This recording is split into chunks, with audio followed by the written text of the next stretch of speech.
Yeah, what's funny is the fit of your t-shirt actually says a lot about you. I never really thought of it like Whoa. that. Yeah, what does your fit of your t-shirt? That's like a video. That's a YouTube Break video. that down. What do you think?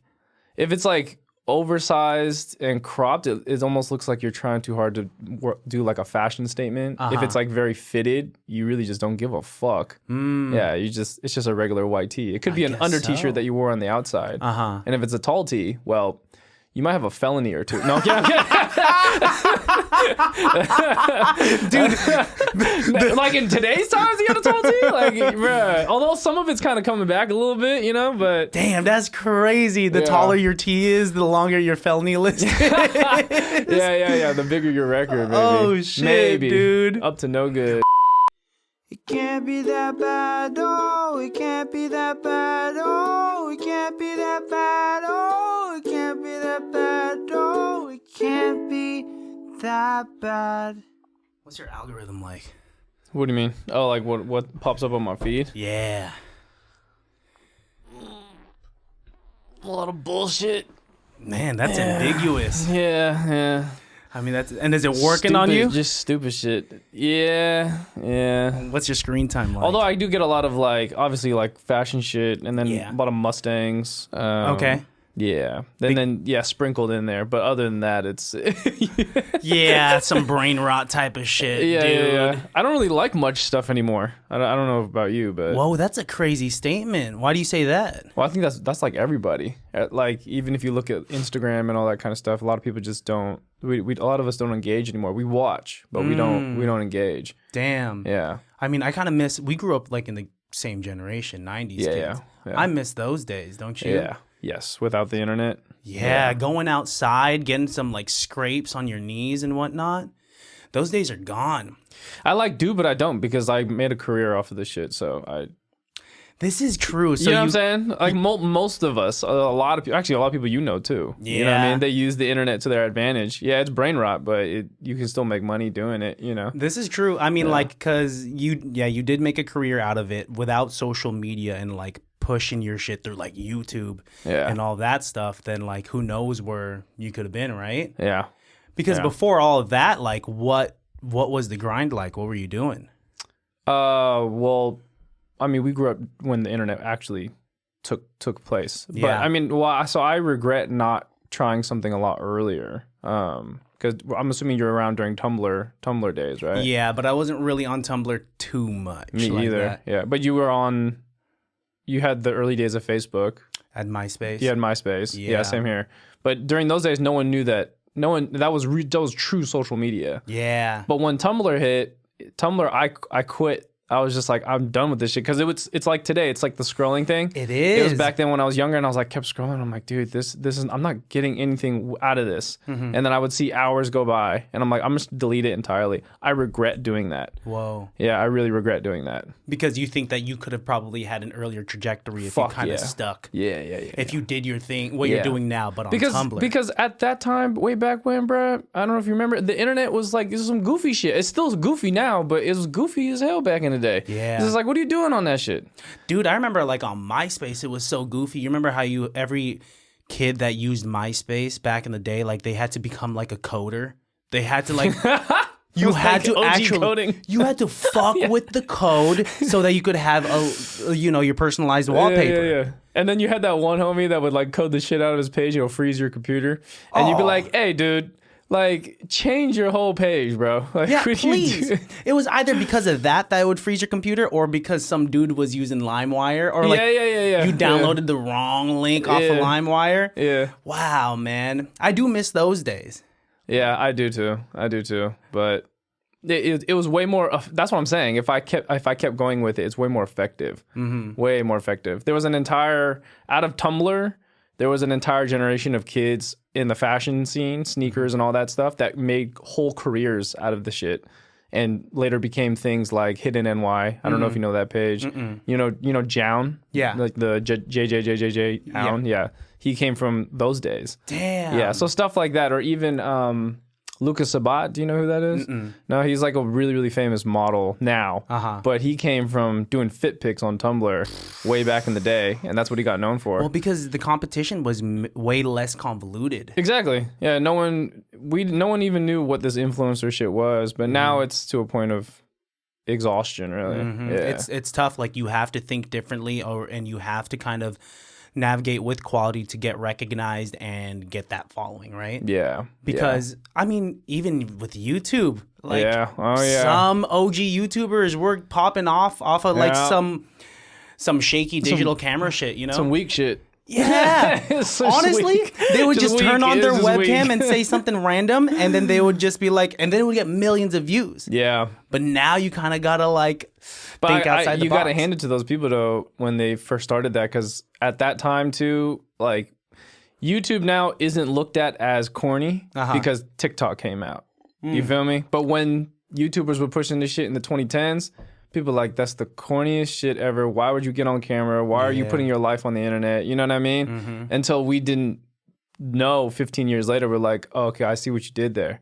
Before we had a word for influencer, it was corny to be whatever that was. Yeah. Unless you were successful. Yeah, the only adjacent thing was like reality television. But I mean, how many people got a reality show? Yeah, right? not a lot of people. Exactly. Damn, dude. Keezy, welcome to the podcast, dude. Thanks for having me, bro. Yeah, of Fuck course, Fuck man. yeah. I had a feeling that this, like, our paths would eventually cross, and it happened pretty organically. Yeah, for real. For real. I guess for people that don't know, I met you at Pilo's music video, a little behind the scenes shit. Yeah. And it was so easy to recognize you because you walked in with like you have a whole posse. Everyone's like dripped out in Haven Court. Well, it's funny. Those are my homies. Day ones. Like I grew up with all of them from high school and shit like that. And that's cool. Yeah. And that's beautiful that like you guys, when you have those friendships that you could bring into like your later life, and on top of that, like they're also on this journey with you pushing that brand.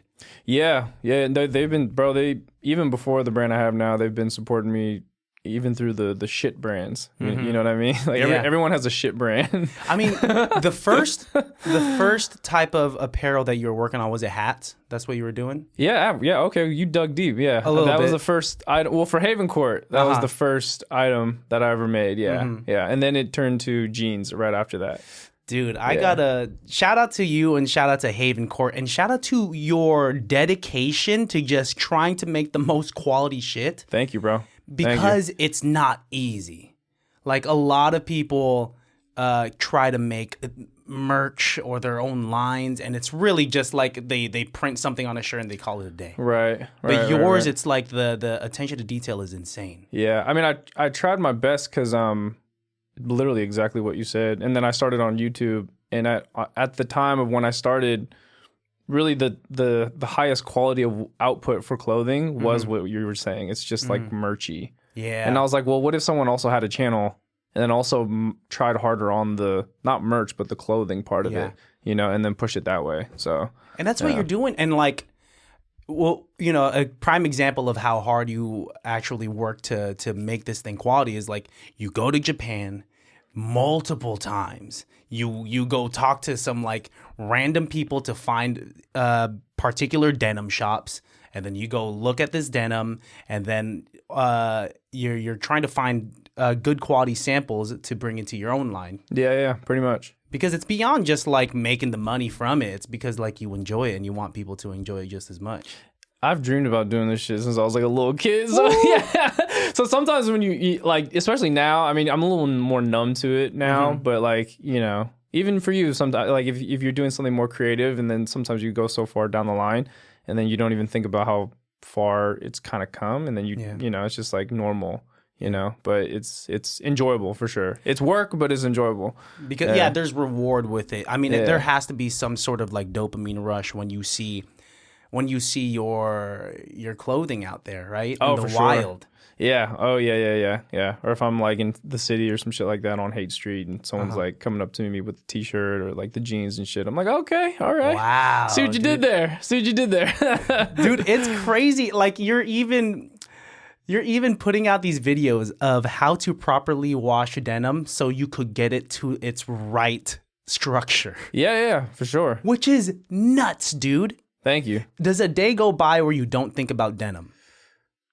Oh yeah, all the time. All the time. but then again, actually, I feel like you have to. I guess it's subconscious now. Yeah. But I specifically did those watch videos though, because it's like people within the space of denim, people that are into denim, they almost don't wash their jeans. So I was like, well, there's only really one way to get your fades faster. You actually have to wash your jeans. The dye has to come out somehow. Yeah, you do have to wear them, but you also got to wash them at least a couple times. Yeah, you know, in order for that first layer, second layer, third layer of indigo dye to just come out. You know, I didn't realize there was a whole science to this. Dude. Yes. Yeah. Oh yeah. Yeah. Because it's to this point where not only using water jugs because you have to wash it in water, but you're using water jugs to weigh it down. Yeah. You're like, to get the crinkles in the right area. It's such a specific thing that where do you find the time to like break it down to a science like that? Well, I've been into it for a long time, man. So do you remember those people way back in the day in like 2008, 2009 that used to ride fixies? Yeah. So those were kind of like the original people that were into selvage denim. They were hipsters. Yeah. They used to have like the ponytail, like a V-neck, and like really, really tight denim jeans that would be like a dark indigo blue, and then maybe, I don't know what kind of shoe, a Common Project or something like that. But those were like the original people that were into it, and they were nerds. It all started on forums. And it's much like, I'm assuming you're like into sneakers and kicks and shit like that? Yeah, not deeply, but like on a surface level. Yeah, it all started from like very similar to Nike Talk or like Super Future, but Super Future was like the more, you weren't just into sneakers, you were into sneakers and clothing. I see. And then they would have sub channels of like, oh, you can tap into the denim part. And then you'll discover brands like Full Count, Momotaro, Iron Hearts and stuff like that. And then you start reading on it, and then people talk shit to each other, and then you learn a little bit, and then you come back to it, and then you finally buy a pair, and then that's how it all starts. And so when you were a young teenager, you kind of got lost in the sauce in these like threads. For sure. Oh, hell yeah. Oh, were you not on Nike Talk at all? No, not really, dude. No? When I was growing up, I was kind of a square with it. I was rocking all my brother's hand-me-downs. Oh, okay. And he's 7 years older than me, so Yeah. I was wearing very oversized like Echo South Pole. I had that shit fire though. That shit lit. and I still have some, and they're like just all red. There was one day where I went to middle school, just dripped out in all red like Echo and South Pole, and like these all red like shiny Dada Supremes. Jesus. Dude, and yeah, I look like a chocolate dipped strawberry. There was a kid that walked up to me and called me a chocolate dipped strawberry, bro. I'm surprised the Mexicans didn't hit you like, hey man, you Norte or something like that. I'm surprised too, because, and I was like, this is, because I had this idea in my brain, like that monochrome, if you just match everything. But like I learned the hard way that people used to match like crazy back in the day. Not so much anymore. Yeah, but way back in the day, people used to match like hat, tee, jean, shoe, bag. What did you dress like before you became fashionable? What were you wearing? So I mean, much like many people, I went through a lot of different stuff. But I started with like the Bape, the Evisu, you know, so this is like 08, 09, going into the 2010s, like when basically right before baggy went skinny. That's where I started to like clothing. So my clothes were really fucking baggy. And also this is like towards the tail end of hyphy. So tall tees, shit like that, right? Yeah, so layering up the tee and shit like that, Air Force Ones, Babestas. Where's the proper, very similar to now. What's the proper length of a tall tee before it gets too tall? That's a good question. Shit. Because we've seen people be push the shit boundaries. Now. Yeah. I don't know.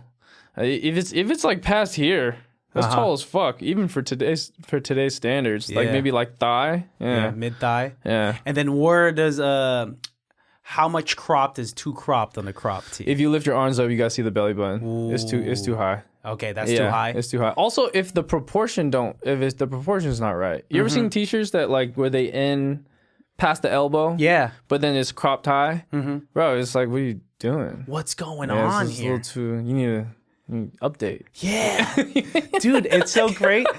It's because I have an interesting body type. I look like I got like big torso, but like no butt and like fat. Like I have to. Jean shopping is the hardest thing for me to do. Really, bro? Yeah, like because my waist size for the longest time is like I'm like 36. When I was a bigger boy, it was like 38. But the length is tough because I don't have the longest legs. Oh, you just go hem them. You just go. I know. I gotta do it myself. Yeah, yeah. Just bring it to your local tailor. They'll hem it up for you. Were you getting your shit tailored like way early on too? Oh yeah. And I still have like at least 20, 30 pairs of Evisus that I fucked up by tailoring too much because when baggy was hot. And then it became skinny all of a sudden. Yeah. And then everyone transitioned to skinny. So I was like, well, I'm going to take all my Evisus to go to the tailor and like slim them up. Biggest regret. Because here we are now, like 15 years later. And it's like, none of that shit fits good. Does it worry you like when a new trend comes and that means that you might have to like commit to this whole different proportion of apparel and like all that stuff? Like, because right now, like, baggy's kind of been in for, like, a good minute. Like, at least a certain level of baggy. I know exactly what you're talking about. At this point in time, no. No. Because eventually you start making clothes that fit the demographic that you're trying to talk to. Yeah. I see. And sometimes as a brand, you're almost telling these people what it is. Ooh. Yeah. That's right. You're Keezy. You're the guy that is kind of helping set the trend of streetwear. Not only in the Bay Area, but like beyond that too. Dude. Yeah. I mean, it's that, and then also it's stuff that I want to wear too. So it's like, am I actually setting a trend, or am I just making clothes that I like to wear? Yeah. Which evidently other people buy too. So, skinny jeans. When those became a thing, did you like? I was into it, but not the skin tight shit. I was into the slims, which in today's standards, slim is skinny as hell. Dude. Slim is stupid skinny. Like, you can get some slim jeans at like H&M or something like that. Those are skinny as fuck. Well, dude, I mean, anything at H&M is like skinny as fuck because they make wide now. They I think they learned later on. For sure. Back in the day, I mean, because it's a Swedish company. Oh, is it? Okay. I used to work at H&M. Like, my first job ever. Dude, and it was like around 2013, 2014, and so like skinny jeans was like was skinny jeans kind of like the thing at that time? Wait, 20 what? 2013. Oh, fuck 2012, yeah. Yeah, hell yeah. And so that with like, I was following this trend of like preppy and like skinny jeans and all that slim stuff, but did you have Chelsea boots? Yes, I had one pair of Chelsea boots later on. Did you Shout never out get to Kanye? Jesus. Yeah, I never did it. Yeah, but I knew it was big it was like black skinnies with like a hole. Yep. And then like Chelsea's and like a tighter smaller shirt. But it might be a V-neck, who knows? And like, dude, and you're holding like a matcha. And a flannel. and a flannel, yeah. Oh, what a crazy time. Were you like, so when you were wearing skinny jeans, was it like during the New Boys type of era, like the jerk era? Yeah. No, actually, so I held on to baggy for a minute. I kind of refused to wear the skinny shit for a long time until I was like, maybe I gotta grow up and this is just not it, because I wasn't doing this. You feel me? There was no prospect of like, oh, this might be a career. You know, I've always wanted to make clothes, but that wasn't not even in the picture. Yeah, it was just more so buying clothes for myself. But yeah, I did it way later. So probably by I think the skinny shit had already started popping off by 2010. Like, what year was that? On IFC for Wiz Khalifa, where he wore those really tight pants and he looked like a rock star. Dude, like Jimi Hendrix. 2011? Was it like 2011? Somewhere around there. Something like that. It's like 2010 or 2011. That's when like skinny was the thing. And then Wayne wore like skinny leopard pants. Remember that shit? Yep. Yeah, and everyone's like, that shit is stupid. But then evidently everybody put that shit on. Yeah. You know? But even then I was still pretty baggy, but I think it took me like 2 years to start doing it because I had to go get a job and shit like that. What am I gonna do? You had to assimilate to go get to get a job. Yeah. Yeah. What was the moment where you realized, oh shit, I could turn this shit into like my career? So prior to me even thinking that, I had always been doing camera shit. I used to skate a lot. Homies used to like trade back and forth. So if we go to a spot, that dude's trying to do the trick, I'm behind the camera, and vice versa. I'll try to do the trick, then he's behind the camera. Yeah, so we would. This is DV tapes, right? So you had to swap out the tape and shit. So started doing that, and then years later, shot like some music videos for friends. Did like side gig work, get paid like a couple $100 to make like a 2-minute video or something like that. But didn't think anything of it. And then I had a homie named Deshaun who was friends with the homies that you met at the thing. And he was like, yo, you should try YouTube. You know, like that one homie that always tries all the social media shit? Yeah. Yeah, he's like, you should, you know what I'm saying? Give it a shot, bro. And I'm like, man, that shit fucking corny. I don't want to do that shit. Because this is the era of like, what's up, guys? And da-da-da-da-da, you know what I'm saying? And I was just like, fuck, I don't want to do that shit. You know, but by 2008, end of 2018, I was like, I ain't got shit to lose. And I don't, I was working for my father at the time. Shout out to my dad, who owns his own business at that time. And my dad was like, you want to take over the business, this and that? I'm like, dude, what you're doing is not for me. So I was like, fuck it, I might as well try this YouTube thing. And if you remember, 2018 was like peak sneaker shit. Yeah. You feel me? This is like right after Yeezy shit, right? Or like the turtle doves and all the shit. So, and then Jordan 1s got super hot. And you can literally just go on YouTube, make content around sneakers, and it would kind of work. So I tried that, and as well as many other ideas, and then it kind of metastasized to something else. You feel me? And then what was your first YouTube video? Do you remember? Yeah, it's just still up right now. So I tried a lot of stuff. The first video was me trying to make. So this is how it went down. What I learned is that, okay, well, if I'm going to start this YouTube thing, I'm going to do what works already. Okay. And what am I into? I was like, I do like using Adobe Illustrator. So I'll try to use Illustrator, screen record it, and then teach people how to make a logo. Whoa. Yeah, so I think the first video was something like how to make a logo for a hat or something. And then I did some of those, some hit, some didn't. And then I tried a bunch of other stuff like, how to use a Canon D70 or whatever the fuck, you know, like very simple stuff. So like a lot of like educational videos, which it still is to this day. Like you've been doing the channel for almost 8 years, 7 going Since on 8. 2018, yeah, end of 2018. And then so the 5, videos, 6, 7, yeah. On top of them just being like your life, right? You having like showing us your haul from Japan, or you're also showing us just like this is a casual like workwear type fit, you know? Like these are the basics. You're telling us about like starter kits and whatnot, and it's dope because I mean, has it really hit you like how you are helping people out to find like a template to like find what to throw on their clothes to like be a more confident person, you know? The confidence part, no. That doesn't, I don't really think about that part, I guess maybe, but yeah, I mean a big portion of the career or what I do on YouTube is that. Yeah, it's like showing people like, these are new brands you might have not heard of before, or a different look. Which is funny because I've been having the same look now for a very long time. But yeah, in the beginning though, for sure, it was like, here's some cargo pants. You know, check out these ones from Amazon. You know what I'm saying? Yeah. Or like G-Star or some shit like that. I don't even know. You know what I mean? Damn, dude. And when was the moment where you found out like, oh shit, this shit is actually working? By COVID.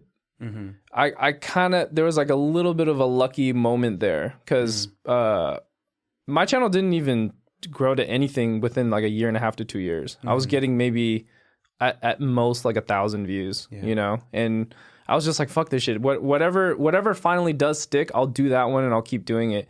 And I think it ended up being one of those cargo pant videos and some sneaker content. But I already saw the writing on the wall by COVID when the lockdown hit. Was one, everyone was going to be on their phone, and two, I think the sneaker shit is going to die. You know what I mean? Because sneakers was hot when we were kids, but the shit died. You feel me? So it came back, and I'm like, this might have a time. So maybe I'll just try to push the clothing or fashion side of it, start the brand, and be a part of that angle of YouTube instead of being like, I'm a sneaker a sneaker YouTuber. Although I love sneakers, but it's like, I mean, we know what's going to happen to that, you know? And now it's just a portion. It is just a portion of your channel because, I mean, it's cool. The way that you do this, like, it is... I'm like astounded at the level of quality that you do this thing with. Thank because you, man. I appreciate it. You are consistent. The length of the videos get longer and longer. Dude, it's like one video is like 33 minutes and another video is like an hour minute. Yeah.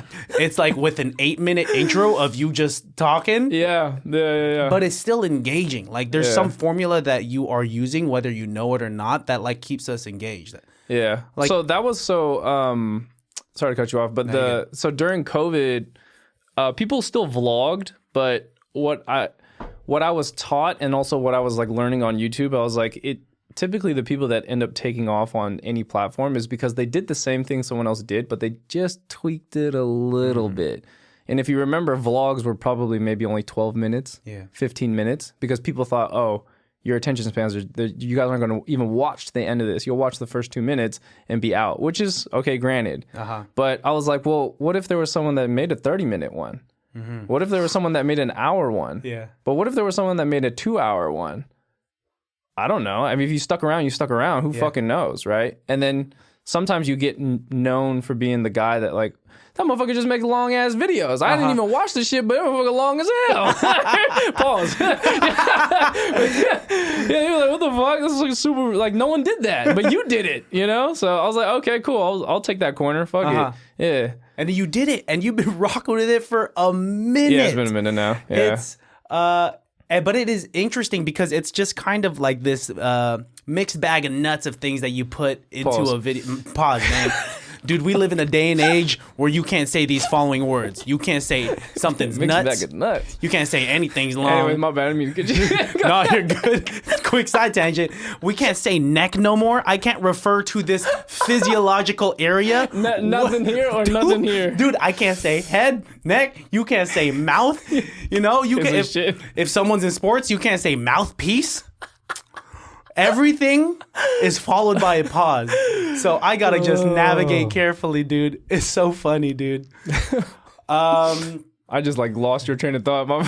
It's good, dude. This is the way I like the way that this podcast goes sometimes because it's kind of like it's free range, man. Yeah, if we do get kind of lost in like a certain tangent, I'm cool with it as long as I got a good you. time. It was. I think we're talking about the length of the video. Yeah. And pause. pause. But and it being a mixed topic. Mixed topic. That's good. Dodge that one. Yeah, you're right. You're right. Yeah. But it is a whole bunch of things, dude. Like, because I've never been out the country, and what I went to Thailand for the first time last year, but prior to that, sounds fun. Never been out the country. Thailand is fun, very overstimulating. I'll tell you that. Oh, I bet, dude. Yeah. It's kind of crazy there. But I do want to go to Japan. And okay. At this point, how many times have you been to Japan? 1, 2, 3, 3, 3 or 4 or something like that. Wow, yeah, dude. Yeah. And it seems like what you talk about is one of the biggest predicaments when you go to Japan is that you just don't have enough luggage space, man. Yeah.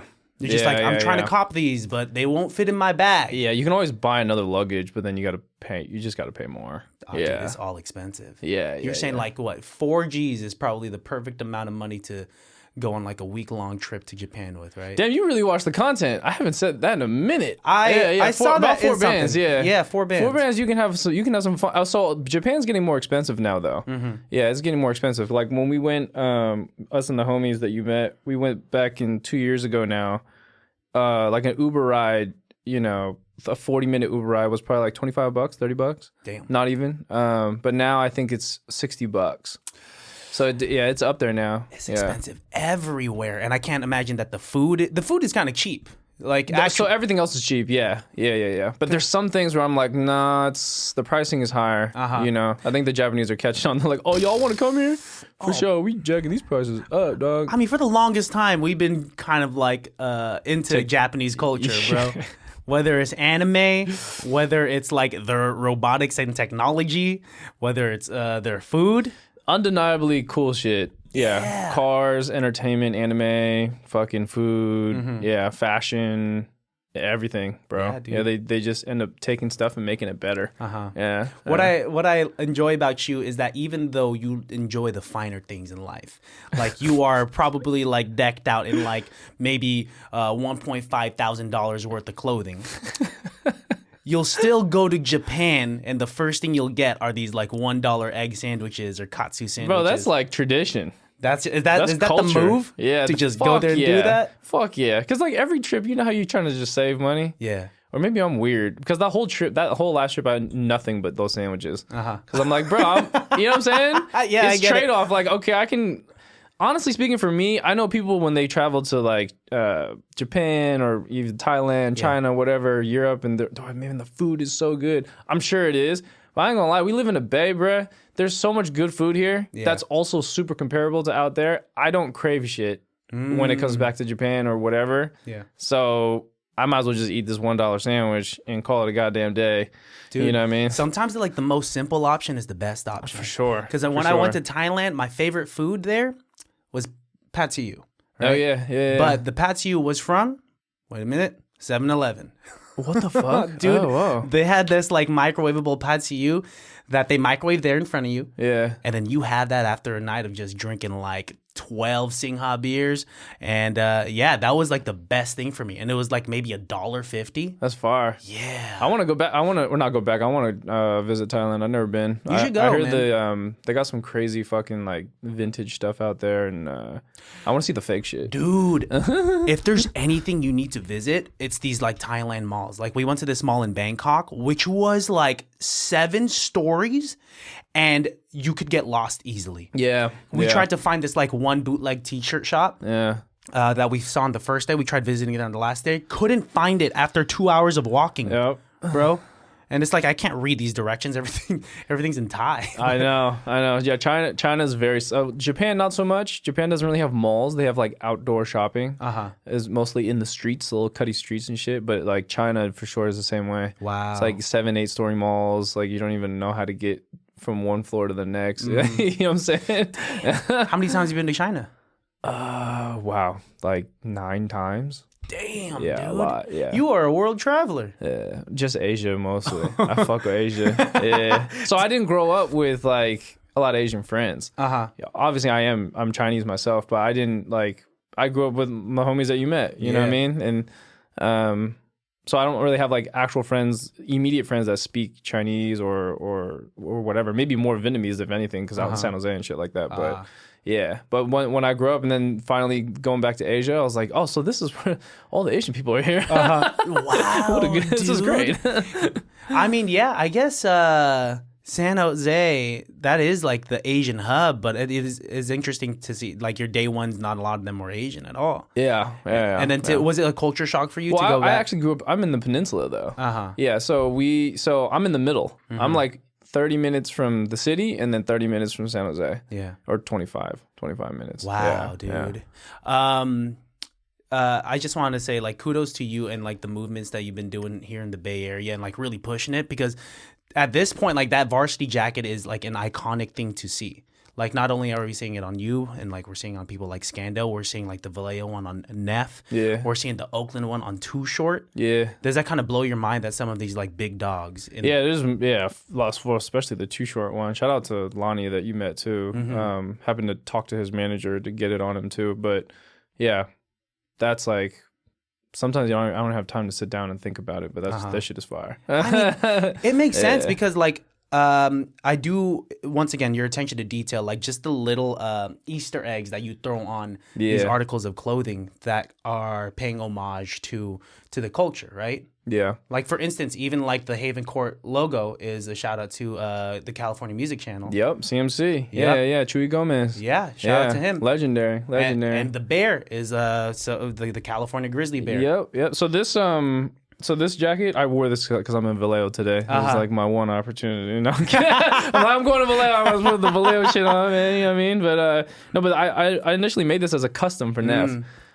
This is like I like met Nef, and then I met him in the studio, and I got linked. Do you know SB? Yeah. Yeah, so I got linked through that, and then Brandon and shit like that, and then me and Nef started chatting it up, and I was like, man, what if I just like, because I'm a fan of Nef's music, you know, obviously, dude's a legend, you know, and then I was watching his South Vallejo music video, and I was like, what if there's like a fucking jacket for this shit? So the first jacket, I don't know if you've seen Nef's, but it has his name. Yeah, it does. Right, but all the other ones don't, because it was a custom for him first, and then he fucked with it super hard, and then I was like, well, I might as well just open this up and like actually make it as a jacket, because we did Frisco and then had to move on to do Vallejo and shit like that. So, and now that shit's immortalized in his cover art for Vallejo Playa. Yeah, that I didn't expect. Yeah, that was another one. I was like, dang, it was really the cover. Yeah, that was the actual the lookbook for the jacket. That day we went to go do a shoot out in Vallejo at Eminem's,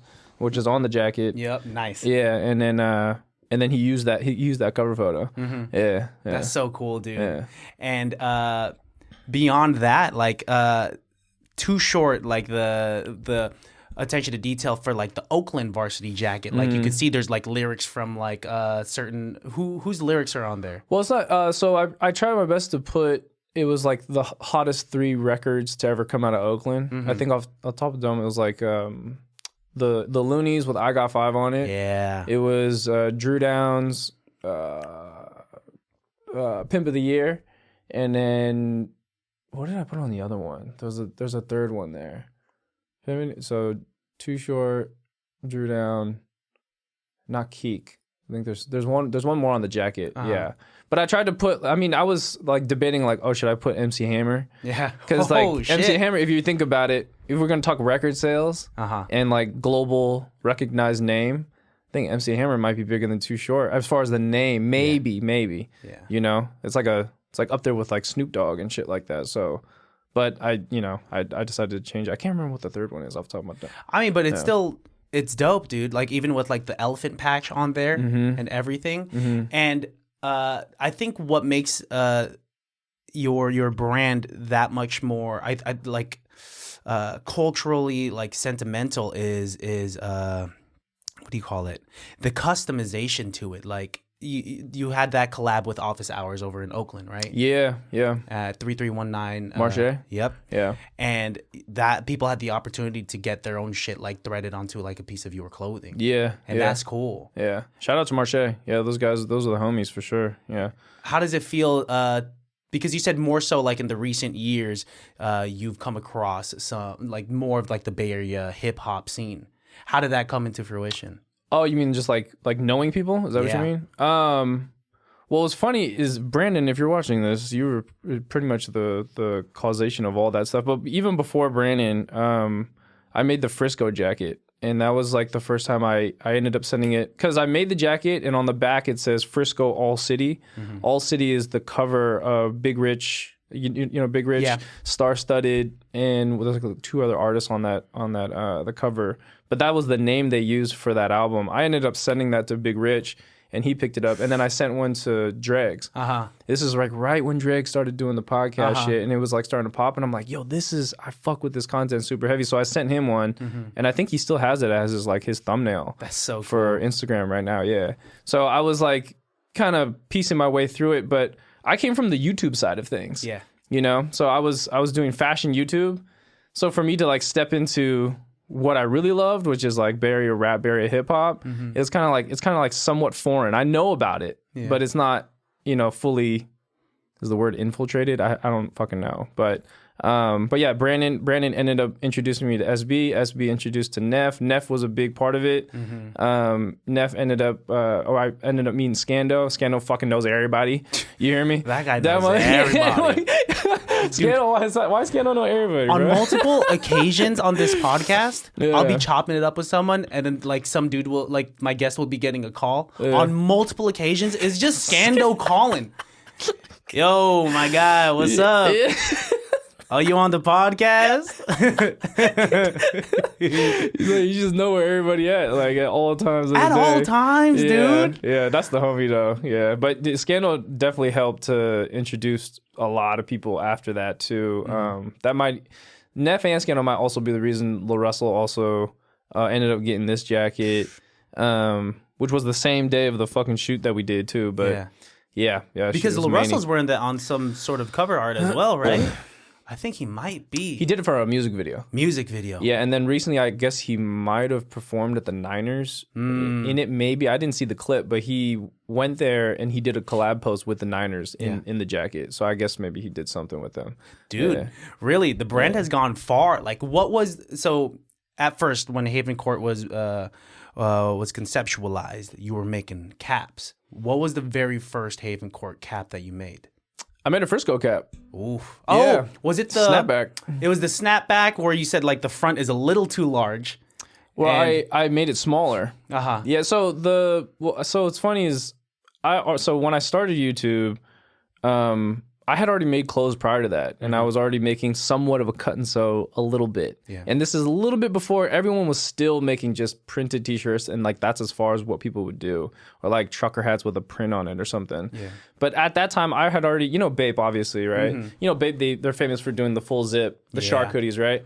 So I think 2016, I already made a full zip hoodie, and they were like somewhat blank and had my like logo on it and stuff like that. So I already knew how to do that. And then by the time I started YouTube, I started seeing other people in the fashion YouTube space. They made brands too, but it was not as advanced, maybe is the word, I guess you can say. And I was like, wait a minute, if I can fucking make the video and I can fucking make the clothing too, and then just combine that bitch together. Yeah. Like, I think that shit might fucking work, Yeah. So that's where it kind of progressed from there. I forgot what your fucking initial question was. My bad. Oh, you're good. It was like the first type of apparel that you had for Haven Court, and you answered that. So I mean, it was that, and then, but by the time I actually did right before I did Haven Court, it didn't even have a name. I've always had you ever been super particular about the hats that you wear? Yeah. It's like, fuck, that one doesn't work for me. That one doesn't work for me. So I was like, fuck this shit. I'm going to make this shit. Because MLB, a lot of the times, the crown is really high. Yeah. And I don't know why they make them like that, but they just do. And I was like, oh, I'm just going to do it. And then I was already building the YouTube channel. And then by that time, people were like, where the fuck you get the hat at? Yeah, they were like, the shape of it is a little different. You know what I mean? Or it also had a great bottom and the whole shit. They're like, where'd you buy that? And I was like, no, I made it. And they're like, no, you should, well, when's it dropping? And I was like, oh. And then that's where it clicked. You were just like, oh, this is something that can turn into a monetary thing. Yeah, and then at that time, I was working for my father, and he has this little shop. It's like a metal fabrication shop. He makes he makes signs like this. Okay. If on a larger scale. Dope. And so I would work for him from 9 to 5, but from 5 to 9, I'd be grinding, trying to do YouTube and shit like that, right? Dude. So I did my first hat drop, and I think we sold 120, 130 hats, right? So I was back there by myself packing them up at the end of the night, and my dad was like, what the fuck, what is this? What are you doing? And I was like, oh, I sold some hats. I didn't even tell him, I was like, I sold some hats. It's just some side shit right now, whatever. He's like, oh, okay. And then the second drop comes, and he's like, again? I'm like, yeah, same thing. And then third, fourth, fifth, and then my mom and dad was like, what are you doing? Do you know these people? Do they buy, you know the people on the labels? I'm like, no, I don't know the people on the labels. Yeah. And then my dad was like, he was like, well, fuck it, then. Is it working? And I was like, yeah, it's lit. Yeah, it's going. He's like, then you don't need to work for me anymore. Just go do this. Holy shit. Yeah, so that was 2022 or ish, somewhere around there. And yeah, he was like, yeah, you might as well give this a shot, because I think what he saw was that you only have so many opportunities in life to do one thing. Especially if it was something that you like, you might as well give this motherfucker a shot now. That's so interesting, that story. Thanks for sharing, because I'm pretty sure a lot of people will connect with that, because you and I being of Asian descent, and we know what Asian parents could be like. Yeah. And especially an Asian person that is taking life from an entrepreneurial standpoint, and doing it successfully, and being able to convince their Asian father that this is working. Dude, you're the dream come true. You know what I'm saying? Well, hold on. I do got to say this, though. My parents have never... I know the typical, stereotypical thing is yo, go get a job or whatever, go to college, graduate, whatever. They did push me to go to college, don't get me wrong, but my mom and my dad I've had a really great relationship with. They've also been...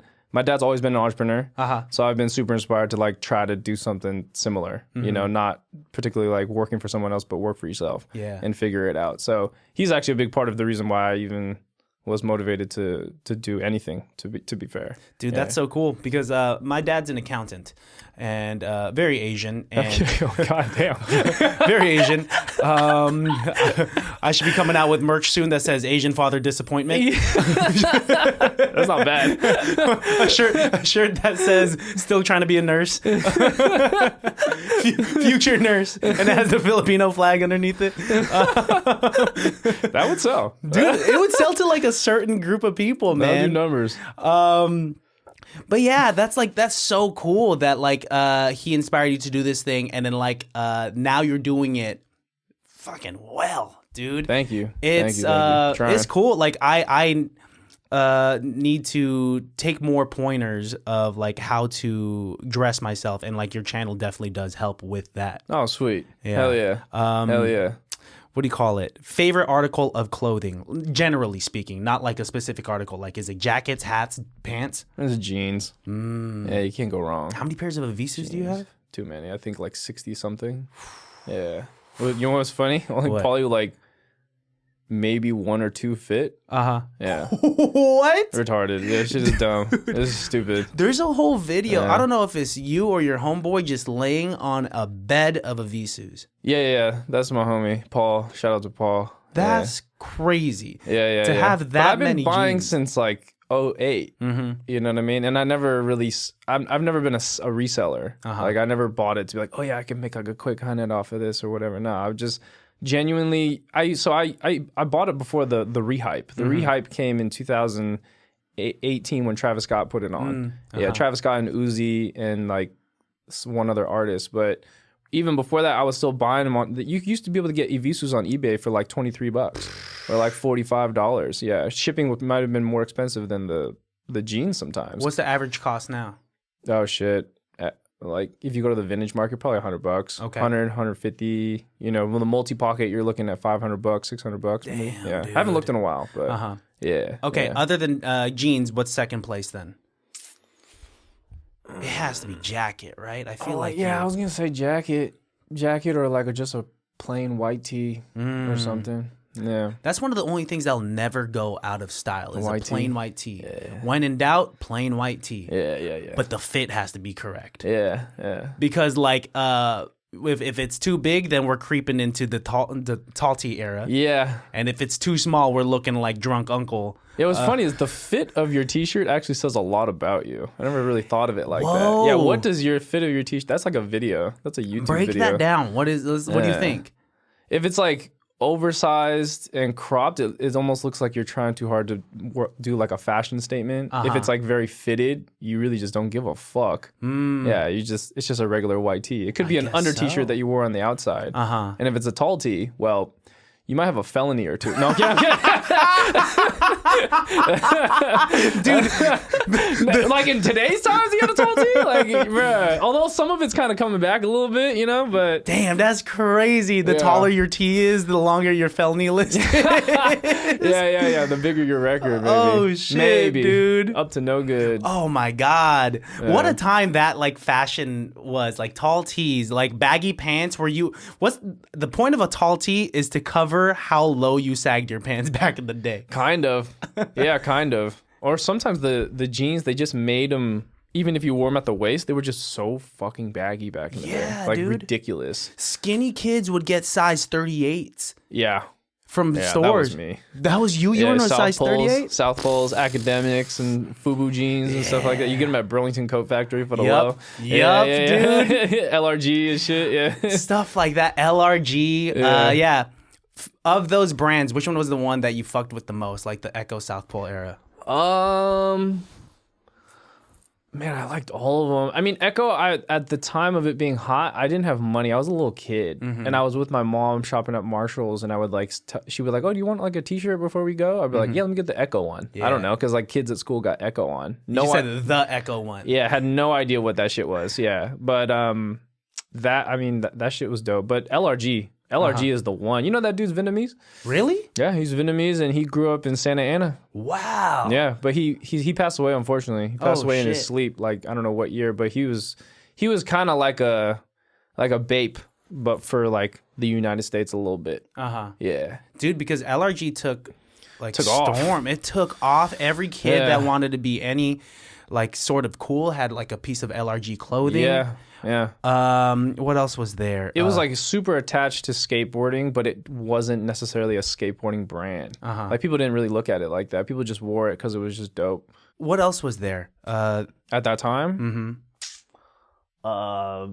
academics, state property. You had Jabot. The hundreds came later.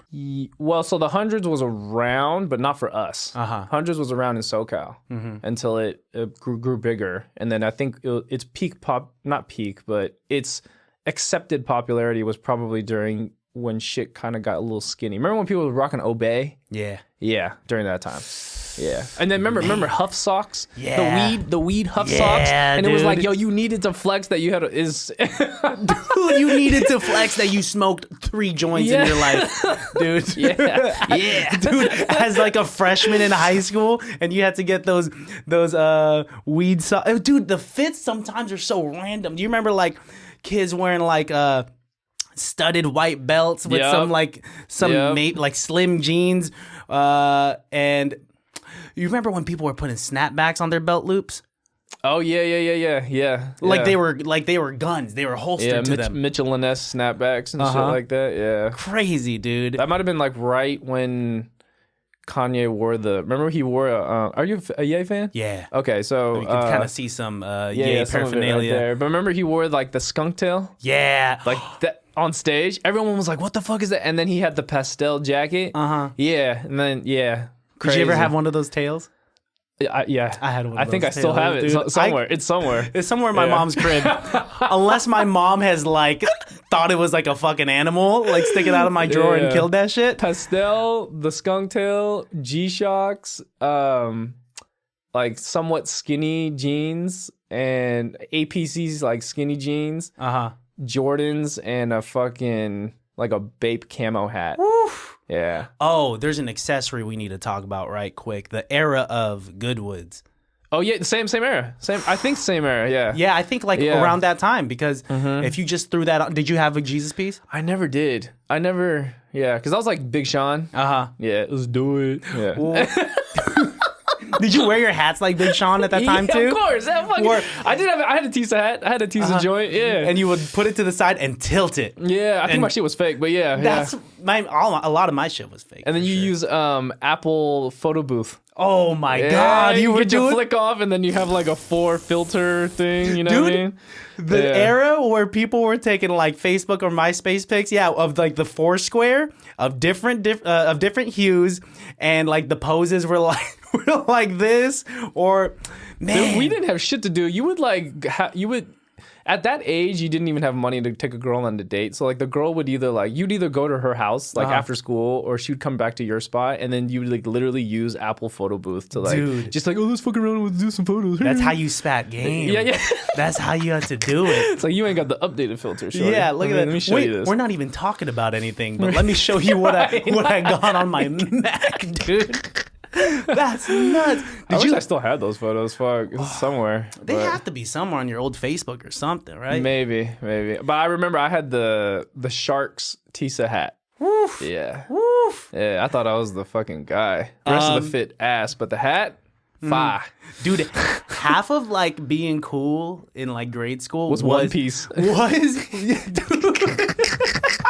Whole fit ass with your t-shirt new or some shit like that. Dude, straight up, man. Yeah. I remember if I like the era where I would get like these graphic tees with like naked women on it eating like a watermelon. Oh, like Karmaloop shit? Yeah. Okay. Dude. Yeah. I remember I would rock that like it would be like the first day of school, and I just did my back to school shopping, and that was the thing my mom let me buy, and I'd be like, man, all of these girls are looking at me. Yeah, it's something about at that time, like I just needed a fucking graphic on my t-shirt. There's something about it. Yeah. But now basics are back, right?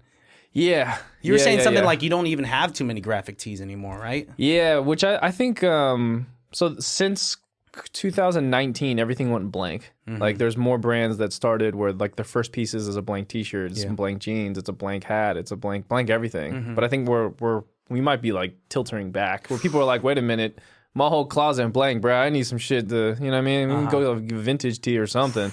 you know? Yeah, it's crazy how trends, it's a pendulum swing, right? Yeah. Like, what's the timer on skinny jeans coming back or like the slim So fit that's coming already back? coming back a little bit. Is it? Yeah. God damn it. If you think about it, trends are always a rejection of something else. Like, let's just say the mass majority are all wearing baggy, which is what happened. Everyone went back to baggy, right? And then the quote unquote maybe cool kids, this is a really cringy word to use, but they're like, you guys are all doing baggy, I'm gonna go skinny. You know what I mean? Yeah, it's doing it's going against what everyone else By the is way, doing. I think your thing died. I don't know if that's what it's supposed to do. Yeah. Oh, thanks for. Sorry, I gotta swap out the SD cards. The day that Cool John came here, like the day before that, and it was like a hot August day. The AC broke. My AC unit broke, and he came through in like a full. You know how Yeah. dresses. He's always in a jacket. I always always notice, in a jacket. Yeah. Yeah, he was in a puffer, a cap. Yeah, and we were both just like, he wasn't sweating at all, but I was like. Some people just got cold temperatures, maybe. I don't know how they do it. Like some people, like I see some people, when I grew up in Pittsburgh, and Pittsburgh gets kind of warm in the fucking summer. I'd see some people walking around. Kinda? No, it gets super fucking warm. It gets really fucking hot, dude. Yeah. But some people are still just walking around in like a full black, like hoodie, you know? Yeah. Like a black skater dye hoodie. Yeah, it's the Bay. It's warm during the day and then cold at night. Yeah, man. But also, I wanted to give you this real quick. Dude, Keezy, thank you wait, do you smoke? I do every now and then. Okay. I'm about to say, because I usually give these away. Oh, yeah, shit. it's a little... the denim lighter? Yeah, denim cover lighter. It's for a regular Zippo lighter. Yeah. Fuck, man. Dude, the fact that you... oh, shit, my bad. You're good, and you're the good. chain. The fact that you come out with, like, little accessories, like the tiny little denim jeans, keychain? too, Yeah, the keychains. Also, what size T-shirt are you? XL or large Okay. type of thing.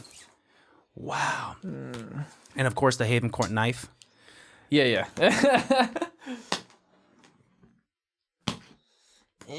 Yo, this is clean as hell. Woo! Zoom in on that, Christian. And Yeah, that thing took feature fucking edit. forever to fucking make it right. Because Wow. it's like placement. What's funny is the factory that made that, it's like a, they make like trinkets or toys. Yeah, they don't, it's not like a lighter company. Yeah. Well, you said you're a what? XL. Like an XL? Here. There's a T-shirt for you too. Yeah, so that's the CMC logo on the front, pretty much, or Here, the HCW. let me show everyone at home. If it's cool with you, I wanted to start making ads for this podcast to just throw in the front and like just help support like companies, and like the homies. Yeah, like you know, this episode is brought to you by Haven Court. Go just peep that shit. You feel me? Yeah. I could feel this is the most quality shit I've ever. I mean. Dude, you piss me off, man. You make me so mad with how good you do things. Jesus Christ. Yeah, you should check out the cardboard that's inside too when you take it off. Is it expensive cardboard? No, it's got something that you might enjoy on there. Oh man. Look at this. Oh man, that's clean as hell. Yeah. Look at that. Thank you, man. Here, let me throw that right there real quick. And then the cardboard. Woo! Yo! Yeah, so that those logos right there, obviously those are area codes from the entire Bay Area, right? 415-650-707, whatever. I don't know if you remember, but that logo used to be from gas stations way back in the day. You used to go to the gas station or the hood stores and be like, oh, you're from East Palo Alto, you can go get the 650 hoodie. If you're from Solano County or you're from Vallejo, you can go get the 707 joint. Dude, a play on nostalgia. Yeah. On nostalgia and culture. Yeah. And I think that's really what is a factor of your success is that you're constantly paying homage. Like, while simultaneously paving your own lane in the fashion world and streetwear, you're doing shit like this that matters, bro. Because Thank you, bro. without people like you, it's so easy for like these small little things that were a part of our upbringings for them to die if they're never brought back to remind us, you know? I feel like the Bay is kind of up right now a little bit. I mean, for certain artists and stuff. But I felt like there was a point in time for Bay Area hip hop and just our media in general was kind of lackluster, you know? And then also a lot of it was kind of forgotten. You know, as much as people still like, you have like tech bros throwing up the tea because it's like, oh, it's like this or whatever. It's like, I grew up on that. But it's like, I mean, there's more nuance behind that that needs to be brought back. Very similar to what like Dregs is doing and shit like that. But yeah, that's where all that stuff comes from. Dude, thank you for that. I kind of want to frame it and put it like somewhere in the studio. Like, really, I'm trying to like make this like bay this place out, you know? Like it's truly like a part of all of us, and like I owe so much to it. And like you might like so look at the they see that black tag right there? Yeah. So open up the inside. I know what's inside, dude. Okay. I know what's inside. Fuck, man. This is so cool. Look at this. My little GameCube disc. Yeah. No, dude, this is beautiful. I'm gonna zoom in on this thing. Yeah, so that's obvious. I mean, big play, big obvious reference to just how we used to consume media and music back in the day. Yeah. And it would always be your homie hopping in a car, and then he'd have a new burned CD, and he'd be like, "Let me play the new slaps," and then he'd play it. It's like the same fucking 9 songs, and he changed the last one. That's all he did. Yep. Yeah, it'd be like Clyde Carson, fucking E40, Mr. Fab, and then at the end he's like, no, but we got like Lil B. It'd be like, all right, dog. Dude, yeah, it was so funny having those CD cases. I miss the sound of someone zipping open a CD case. Like, what you trying to listen to today? Right. Okay, so we're gonna be listening to. My brother used to have these burnt discs where it was like so random. It'd be like a song like Laffy Taffy on there, right? Yeah. But then at the end of it, we're listening to Disturbed. You down know, with the sickness. Yeah, I fucking forgot about that. You know what it was though? It's because rock and roll and punk was bigger than hip hop and rap. And kids, even though you might have grown up in the hood or not, like you would still listen to the white kid music, and then you listen to like rap too. Yeah, you know what I mean? And it would be on the same fucking disc. On the same disc, and so you'd get like this mixed bag of nuts. Yeah. Oh boy. Yeah. Type of thing. Well, if you take Scando for instance, right? If you listen to Scando's music and you're like, okay, let me think about like what kind of music influenced this guy growing up, you would think it'd be like a whole lot of Bay Area shit, and it is. But if you ask him like what his playlist was like, it was a lot of rock. He was listening to a whole bunch of rock, which you kind of see like it has influenced him. Yeah, but rappers always want to be rock stars. Rock stars sometimes want to be rappers. Yeah. Dude, it's everyone wants to be. They're all kind of adjacent to each other. Yeah. The same thing with comedians, right? They want to do rap. Vice versa. Oh, acting. Like it's take Dave Chappelle for instance. He's like well immersed in the hip hop world. Oh, that's true. Yeah, he'll do the block parties and shit. Yeah. And then like T.I. is doing stand up. Mr. Fab doing stand up too. Is Fab's doing stand up? Fab does stand up. Yeah. When did Fab start doing stand up? Like this year, I think. Whoa, man. I want to talk to that guy. All right, so we also my bad to cut you off. No. Yeah, we also got some papers. If you ever need to roll up, you know. Oh my God. Yeah. And then some Haven Court papers and the denim keychain. Yes, sir. Yeah. Dude. What's funny is that's been like a great little like funny gift and like a cool little promo, you know. No, people seem to love it. It's beautiful. I mean, look at it. Like everything is catered to detail with the size. The cuffs is insane. Dude, yeah, the button on the back and the front. So funny enough, I know you probably don't buy many Evisus. That rivet, if you look at it has Japanese kanji on there. Yeah. And if you ever look back on any pairs of Evisus that was probably made from like 2008 to like till today, that's the same exact rivet. Whoa. Yeah. Dude. Yeah, man. Like attention to detail. Look at that with like in the red patch. I have a question for you. What's up? There was a video that you had put out. I don't know if it was on social media or on like a vlog. The biggest Haven Court pants ever made. And you were thinking of some sort of price to put out there. You were like, I think someone will buy this. Yeah. And it kind of just went up to your shoulders. What's the news on that? Did anyone ever actually like throw I never in a- put it up. Oh, you never did? Yeah. Some people just hit me about it. They never asked to buy it or no shit like that. Yeah, because I think people were like, "What am I gonna do with that?" You know. But Honestly, you could just if Put it on I the had wall. it, put it on the wall, dude. I mean, it'd it's just a be big pair of pants. a big ass tapestry. Have you seen the Levi's ones before? The big Levi's? Yeah.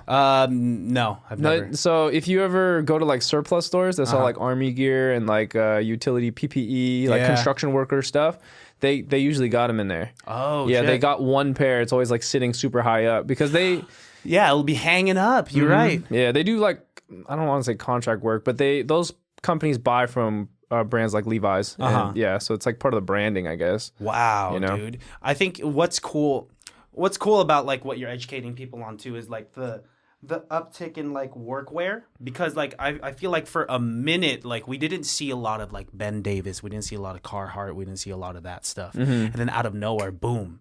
And what do you think happened in the fashion trend that like now it's cool to rock like a worker's jacket? I'm not gonna lie, that should start from Ye. That started from Ye.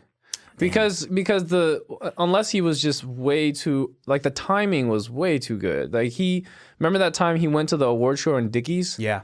That's what because I think right before that was like Yeezy Wave Runners, like the dad shoe thing, and then he would be seen spotted rocking Carhartt jackets and doing like the Shia LaBeouf look. Yeah. And then right when he did into the award show, what's funny is Kim Kardashian's dress and how she dressed was supposed to be front and center news. Kim Kardashian, look how beautiful she is. But what happened was he wore a Dickies fit and everyone couldn't stop talking about the Dickies fit. And that was workwear, evidently, which was just a workwear Dickies shirt and the pant, and that was it. What blows my mind is just the amount of influence not only Ye has on the fashion scene, but it just in general, like some Everything. of these figures, like these hip hop figures. I mean, we'll talk about it, like Pharrell and Nigo, right? Oh yeah, I'm a big fan. Yeah. What they've done has like forever influenced the trajectory of fashion, and I Yeah. know it's been like a big part of your influence. So For talk on sure. that a little bit. Yeah. Well, again, I came up on Evisu, but also I came up on Bape. Bape was like the first thing I seen. I seen like this kid in my class wearing a cotton candy Bape hoodie, and I was like, "What the fuck? That's the dopest shit I've ever seen in my fucking life." But back in the day, you can't ask a motherfucker like, "Hey, where'd you get your jacket?" That's just that was out. I think for Whoa. kids nowadays, they could do that. They're cool, yeah. Yeah, they're just like, I don't give a shit. We're both wearing the same thing. But back in the day, if you wore the same hoodie as someone, especially a Bape hoodie, you'd be like, "Yo, you can't do that." Yeah, dude. You know, yeah. So I ended up just finding out what it was because I remember in passing in the hallway, a girl was like, "Oh, is that new Bape hoodie from Lil Wayne music video?" And I was like, "Bape, Lil Wayne." I went back to the library. I said, "I need to know what the fuck this shit is right now." Come to find out, he's Asian, right? He's Nigo, and then he was like best friends with Pharrell, and then that was actually during the time that entire thing blew up. Like they went to the award shows, they had all the chains on, and I was like, "What the?" I'm a hip hop fan. Like he merged those two things together so well, and I was like, oh, I guess in that way I can participate, you know. So yeah, that's just huge. And then I started buying hella Bape. I used to be on the Bape Talk forums and collecting Bape since way back, and still to this day. How many pairs of Bapes do you have? I think almost the same as the Evisus, like 60 something. 60 as well. And like you have a particular taste for like specifically the snakeskin ones too. Yeah, so that's just a set. That's just one set. I mean, like, they've done so many different themes for Bapes that's like ridiculous. But typically, I just buy anything that was during the years of when Nigo made or designed it. Yeah. And then anything after that is just so I can wear it. Because you can't, those old ones, you can't wear those. You're just collecting those and displaying those. Yeah, because they crack. Yeah. Yeah. I remember you talking about that in one of your videos, and like that is a specific thing to talk about. And and I like that not only are you you're so many things. Content creator, streetwear preservationist, I've heard some people call you. Oh, shit. Which is such a crazy thing, dude. a- Shout out to my fourth cousin, Bernard Boo. I know you're watching this. He wanted to be here because he's a huge fan of yours. Oh, no way. And he watches a lot of your shout out to stuff. him. And so Fire. I was texting. I was like, "Is there any questions for Keezy that you want?" And like, he wanted me to ask you about like Nigo's influence on you, about like your role in the Bay Area hip hop community now. So you know what? You want to know what's funny? I mean, it's much like everyone, but everyone doesn't know it. So Nigo was the first to do a lot of stuff that I don't think a lot of people gave him credit for. And maybe it's coming back around now because it's 20 years later. But he was the first as far as like the different types of collaborations, putting rhinestones on shits, using the camouflage, all the different monogram prints, like having the Kid Baby Milo line as a streetwear brand, having like $1 million build outs for a store at the time when streetwear brands would only like have like a little tiny shack with a fucking rack. It's like, oh yeah, buy my graphic tees. Here comes a guy from Japan that is friends with Pharrell, and he's able to build out a store that's like $3-4 million, and he has different color patent leather Bapes to shoes. You feel me? It's like he's like light years ahead. And if you think about it now, that's what people are doing now. Yeah. And that's shit. Evidently, that's what I'm doing. I mean, we're all following the footsteps of what he did, and he also combined like Japanese culture, streetwear, but also garnered the hip hop side of America and just meshed that bitch together. And the shit worked. The shit worked. Yeah. You feel me? He set this template and this blueprint that a lot of people are following and like putting their own spin on it and whatnot. Yeah. And it's turned into what it is, dude. And it's a bummer that Bape isn't what it used to be ever since he left in like 2011, 2013? 2011. Yeah, he sold it. Yeah. Yeah, dude. Yeah. So now everything that you've bought beyond that, it's just to wear because you're fine with those kind of like getting cracked. Anything when he was there is considered collectors. Like even if I don't know if you watched Pharrell's podcast on Drink Champs a while back. I saw some of Yeah, he talks about it. He's like, I haven't worn Bape since Nigo left. Like we don't wear that anymore. Man, you know. dude. I mean, but for like the diehard fans, we're still like, no, like we never even had a chance to buy it. And now the shit is all on Grailed and shit like that. You can go grab it. You know. Because at that time, like I don't know what kind of bread you had in 2011. None. Before that, None. Dude, kids were like not eating lunch in high school. Yeah, for one hoodie. So they could save their money for a hoodie that just covered their entire face, you know? Yeah. That's how it is. You couldn't see. Fuck, man, to buy some some Nike SBs that you're gonna argue with some other kid because he has the same pair of SBs. Do you remember like the fashion wars that would go on in like high school? Yeah. It was definitely a materialistic, like, I got this, you don't. You feel me? Yeah. Dude, I saw someone get punched because he had the same pair of SBs as Jesus. the other guy. I'm like, damn, is that serious? Is that serious? Yo. Yeah, that's wild. Man. I thought I was gonna get into a fight. I had a Bape cause hoodie back in high school, and this kid named Kevin from East Palo Alto, and then there's another person named Malau, and I kind of knew he had the hoodie, but I came to school with the hoodie because I bought it on Market Street in San Francisco. Yeah. I went to class the next day, and then I was walking down the hallway, and Malau was like, he's like, hey, bro, you can't be wearing that. I'm like, what you mean? He's like, nah, Kevin got the same hoodie, bro. He about to fight you. And I'm like, fuck. I was like, what did I just sign up for? Oh, shit. I kept the lid, though. I kept my hoodie on. I said, whatever. You going to fight me over this hoodie? It's so stupid. But what's funny is, like, I think by last period, Kevin actually came up to me. He's like, dope hoodie, bro. I was like, yeah, what's up? Yeah, it's all good. I was like, whew. And you dodged that bitch. Dope hoodie, bro, man. What a great story, man. Yeah. Oh, dude, because people would be like pissed off if you had the same article of clothing, and it was during like those turfing days too. So like some kid would glide to some other kid, hit him in the face, and then glide back, and then just. You remember that move? Yeah. The t-shirt and you going down like a slide, like pinning it up in four corners. Yeah, I remember that shit. Man. Yeah. Wow, dude. This has been dope, man. Wait, there's more. Oh, But please. I don't know if this I don't know if it fits you. So if it don't, then I'll double back next time. But if you open it up, so this is one of my best pair of jeans I've made. This is the 572 jeans. Yeah, because these are, if you open it up and take a look at the bottom. I'm just adoring the apparatus in which it comes, dude. Yeah. Oh shit! I'm gonna burn the rest of my clothes after this. You realize that? I'll do it with you. No, I'll fuck with you. Dude, it'd be kind of fun, right? To just have a pile of shit clothes and then like we have a bonfire. Yeah, so these are just like a regular pair of straight blue jeans, but it does have my signature selvage on the inside. So Oh my fucking god, Keezy. yeah, so instead of like going to the market to just buy like off the shelf selvage denim, I had the factory custom mill the denim to the spec that I wanted, and if you open up and see the cuff on the bottom or on the inside. Yeah, you got some things, right? Yeah, so it actually has my branding on the selvage itself.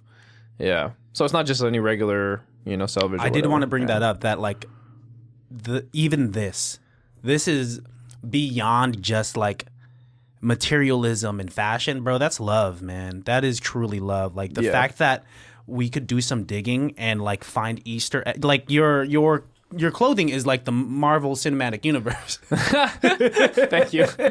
But you know who did that before me? Who? Nigo. That was, I'm not gonna lie, I've been a fan of his shit. I used to buy his jeans all the time, and then his shit would always say a bathing ape right on it. Wow. I mean, as well as a couple other brands too, but I always kept that in the back of my head, and years later I was like, okay, well, I can afford it now, and I can try to make that myself. Look at this. Like I gotta open up this entire thing up. First of all, denim is such an important feature that I've like found out later on in life. Before, kids used to just want to get like 511 jeans from Levi's, from fucking JCPenney, and like they'd be like, all right, then I'm cool with that. Yeah, but like this is absolute quality. Also, speaking of Levi's, check out the patch on the back, the leather patch. Yeah. Yep. The color scheme and everything. Yeah. Like so everything was kind of like so the basic like 501. Yeah. Remember way back in the day, it used to be like white tee 501 jeans and like Nikes and shit.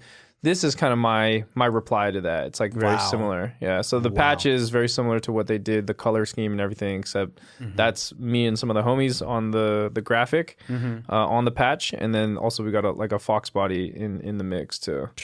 Yeah. Wow, dude. And I'm like looking at like everything, every little detail. If you are just listening to this in the car, swerve right now. Crash into the adjacent car and watch this on YouTube, because this is fucking incredible, man. Yeah, check out the logos on the inside too. Yeah, the pocket. Yeah. The pocket art. I'm trying to even think how I should even like pull this thing out. Somewhat like flip it inside out. Yeah. So that is that's a flipped graphic from Fort Point. You know where that's at? Yeah. Yeah. Yes. So right at the Golden Gate Bridge. Yeah. You can actually tour that place. I think it's free. I think it is. I think you just walk in there. Yeah. Yeah. So as much as I have like a lot of hip hop ties, but I try my best to use stuff that's like originally from here that can tie into the brand too. Because Levi's really became a workwear denim way back in the day. Yeah. Besides it being a fashionable item, and it all came from San Francisco. So yeah, and even the color on the other. I think the other one's the HTW logo, right? It is, yeah. Yeah, so the color of that specific gray is, I think it's either Kelly Blue Book. The paint color is called like San Francisco Fog. Or something. Oh, nice. Yeah. So even from like the color the paint palette. Yeah. It's an homage to the Bay Area, to the city. Yeah. Sometimes that kind of stuff is like hard to be like, how can I, without having to say it, right? How do you explain that without? But it's for like the people, and it's because you enjoy this too. For sure. It's more than just like a regular muggle. I gotta stop using that word. Muggle? Muggle, yeah, like the normies that that wouldn't understand it. Sure, like they won't be able to see these things, but like people that like really appreciate the craft and the art and the time and blood, sweat, and tears that you put into this thing, that's what is represented in this. And like what's cool about being a creative person, whether it's like podcasting, music, or designing, is that this all starts as like a non-tangible idea in your brain, right? Oh yeah, for sure. You write it down on a piece of paper, but you turn it into a real thing. Yeah. And then what people don't know is that like the hard work that you do, like you travel to go find like the proper materials to get this done, and you have to get. I mean, it must be so frustrating. You get a sample finally done, and there's just the tiniest thing. What's wrong with it? That's every time. It's almost you'll never. There's no such thing as a perfect sample ever. Yeah. What's almost ever. Yeah. Really? Yeah. Unless maybe you work with like if you fucking work for Louis Vuitton or something, maybe and you're that skilled. But at my level, yeah, you're gonna make mistakes. Do you remember? And you gotta pay for it. What's up? Fuck, dude. Yeah, you do pay for it. It's not like you could return the It's sample. not free. Like, hey, everything that ain't shit free. all the money I put into the sample, all the money back. Please. Yeah, for this doo-doo, here's the fucking here's the money, asshole. Asshole. Fuck. Even though it's your fault, it's like you designed it. Yeah, you fucked this shit up. Yeah, learn the hard way. Nah, Yeah. dude. Do you remember the first time you had successfully come up with like an article of clothing and you were actually proud of it? Yeah. This is in like 2000. This is when I was a kid, bro. Like when I used to skate, and I went to Great Mall, and I went back in the day. They used to have little hat stands, and then you can ask the dude to embroider shit on the front, like how Lids does it now. Yeah. You know what I mean? Yeah. So it's the same thing. And then I saved up some Christmas money, and I went to that because you remember Van Skate Park back in the day? Yeah. At Great Mall, yeah. So on the side, I would go there, and then I'd pay the dude. And back in the day, I had this little brand called Simplicity & Co. It meant nothing. It just, I thought it was cool. It was like a flip on LRG kind of. And I told him, oh, put Simplicity & Co. on the front. And I made like 5 or 6 of them. And then I like brought it back to the skate park. And I made no money because all the homies was like, yeah, let me get one. And then I just okay. So that was like the beginning. I was like, oh, this is fire. I was like, guys, I have a brand. this is the beginning, even though I made nothing. Wow. Yeah. But like, I can tell how sentimental it is to you because that was the inception of all of this, dude. Yeah. I wish I still had it. I don't even know where that those hats are. Probably in a junkyard somewhere. You got to hit up your homies that you gave it to and see tried. if they still got it. And they don't got it no more? I was like, bro, I'll take it if it's like you sweat it out and skated and this shit. Like, I'll take it. He's like, I don't know where it's at. Because that'd be a cool thing to kind of like hang up or just look at every now and then to see where you came from, Yeah. Holy shit, Yeah. dude. Yeah. Big moments, some of the biggest moments in this trajectory of your career that you want to talk about. I mean, off the top of the dome recently is definitely the Too Short thing. Yeah. But I think even the moment I talked about prior where it was like my parents allowing me to just give it a shot. Yeah. That was pretty big for me. That's a big one, Yeah. And then one of my first or second drops or whatever, I made like in gross sales, it was like $20K. And I was like, what the fuck? Whoa. Yeah. And in hindsight, it's like $20K is not a lot of money. Not really. I mean, but for what I did to get there and then to make that, I was like, whoa. I was like, what the fuck? I was like, whoa. The number felt so real because I'd never had like 20 in one whop. Never. I've never even seen that many like digits in the bank account. It had always been like four figure, like 1,000, just because I just got paid from my waiter job or some shit like that. You know what I mean? Or just like hustled and sold some shit and then put it in the bank account, even though like within a couple days you spend it anyway. Yeah. But then when I saw that, I was like, you can fucking make money doing this shit. I was like, hell yeah. I'm dope. 20 bands? Let's run it back. Dude, that's not 20 bands getting it from like a normal 9 to 5 or you're working for someone. This is like 20 bands coming from you. Yeah. Made by you for you, dude. Yep. That's a big deal, dude. Wow. I wanted to also talk about like the way that you approach pop-ups and collaborations. You recently had this collaboration with the Office Hours. Shout out to Randy and all those folks. Yeah. That looked like it was dope as hell. Yeah, it was fun. Yeah, how do you approach those and like what factors weigh into like whether or not you decide to collab with someone or not? So I've just known Marco now, who owns the shop, through Brandon for a minute, and then he opened that shop. That shop is evidently like the hottest vintage store and probably in the entire Bay Area right now. They throw events almost every weekend. But when I dropped the Oakland jacket, and the way it kind of worked out was that he was like, yo, if you don't do the pop-up at my spot, I'm gonna be pissed at you. And I was like, all right, got you, I'll do it. And also it was a good venue, because you had the upstairs, you can like look down and shit. It's a dope venue. Yeah. And then Randy with Office Hours, already. You've seen his ciphers before, his performances. Yes, absolutely. So like I think not even 3 weeks prior or 4 weeks prior, he had Shady Nate on, and I've just been I've been a fan of Livewire for a long fucking time. And I was like, Randy, if like slide, please, if you can't slide, have your performance shit. You know, we'll like collaborate on like 1T and then call it a day. But if you can, ask Shady if he could pull up and do the whole shit. And then we had Shady actually come to my shop and we did the whole lookbook, photo shoot, everything. And I was just like, what the fuck? Like, this shit, I'm could really happen, you know? And he's like a cool guy, obviously. And then he really fucked with the brand. He loved the jacket and everything. And then he came to the Popup too, performed, and yeah, fire. Wow. Fire. Dude. Yeah. But as far as like how to pick it, I mean, in the beginning, I don't know if you know my first pop-up, I did it in front of Linda Sandwich. Oh, shit, dude. In Grand Century. To do a pop-up in front of that. I mean, but that's like really like a big journey, right? Yeah. To see that you did it right there and then where you've come from. I did it out of a van. Yeah, I just pulled up and she didn't even know it happened. Because she doesn't speak English. So I tried to get one of my homegirls to go there, and because she speak Viet, and I was like, yo, like, can you like tell her that we're trying to do this? She's like, yeah. And then so she went in there, talked to her, and came back, and she's like, I mean, I told her, but I don't think she. I was like, all right, fuck it, dude, whatever, dude. So she just saw a random van outside, and you were just slanging some like clothing out of there. Yeah. Wow, dude. Super funny. Yeah. That's crazy. Because I knew she didn't know, because I went back the next day to go get a sandwich. And she's like, where's all your friends? I'm like, that was a pop-up. But they're not here. They're not here right now. Dude, I love how things get lost in translation to like the older generation of Asians. Yeah. Because like even with my mom, she doesn't know what this is, man. A podcast? She calls it a vlog.